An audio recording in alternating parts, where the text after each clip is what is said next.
कोसर्वेट्स और प्रोबायंट्स में क्या डिफरेंस है?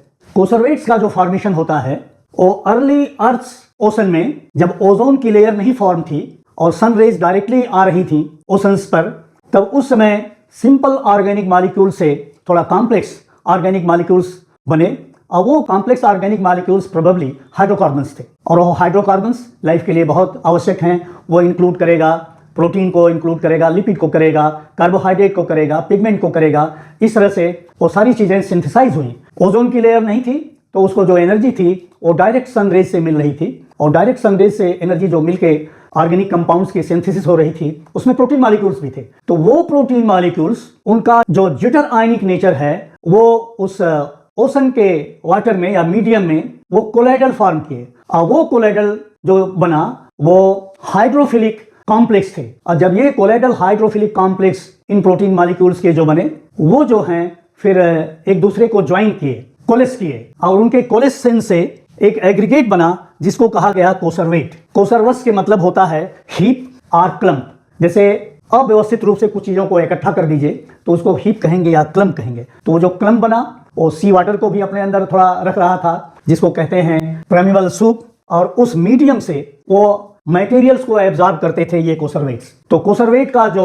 मटेरियल का कंपोजिशन है वो ओशन में डिफरेंट एरियाज में डिफरेंट तरह से होगा। इसका कारण है कि डिफरेंट ओशन के एरियाज में मिनरल्स का कंपोजिशन भी डिफरेंट होगा, और हम जानते हैं कि ओशन जो है मिनरल कंपोजिशन में बहुत रिच है। तो डिफरेंट एरिया में कोसर्वेट्स बने तो इनका कंपोजिशन भी वेरी करता गया। ये अपने मीडियम से एक लिपिड की लेयर बनी, और उससे ये कोसर्वेट्स जो थे वो मीडियम से, या जिसको कहेंगे ओशन का जो वाटर था या प्राइमल सूप था, उससे ये अलग हो गए। और जब ये लिपिड की बाई लेयर बन गई और ये मीडियम से या एक्सटर्नल एनवायरनमेंट से जब अलग हो गए, तो उसको कहा गया प्रोटोबायंट्स। ये प्रोटोबायंट्स जो थे, इनके अंदर न्यूक्लिक एसिड्स थी, इनके अंदर अमीनो एसिड्स थी, और ये नाइट्रोजनस बेसिस रख रहे थे। तो नाइट्रोजनस बेसिस से न्यूक्लिक एसिड का फॉर्मेशन हो रहा था। तो न्यूक्लिक एसिड के फॉर्मेशन से, डीएनए और आरएनए के फॉर्मेशन से, ये इंफॉर्मेशन को एक जनरेशन से दूसरी जनरेशन ट्रांसमिट करने का या कन्वे करने का फंक्शन कर रहे थे। इंफॉर्मेशन कन्वे कैसे कर रहे थे? क्योंकि इनका जो फ्रेगमेंटेशन हो रहा था वो बैक्टीरियल बडिंग की तरह से हो रहा था। तो जैसे बैक्टीरिया में बड्स बनते हैं, उसी तरह से कोसर्वेट्स जो हैं जब लार्ज हो जा रहे थे तो उनका फ्रेगमेंट होके वो छोटे छोटे बन जा रहे थे, फिर अपने मीडियम से वो मटेरियल्स को एब्जॉर्ब कर रहे थे और डेवलप हो रहे थे। कोसर्वेट्स जो थे वो मीडियम से मेटल आयंस को भी एब्जॉर्ब कर रहे थे, और मेटल आयन के एब्जॉर्प्शन से एंजाइम्स का भी फॉर्मेशन हो रहा था, और वो एंजाइम्स जो हैं मेटाबॉलिज्म में हेल्पफुल हो रही थी। तो इस तरह से एक डिफरेंस रहा दोनों का।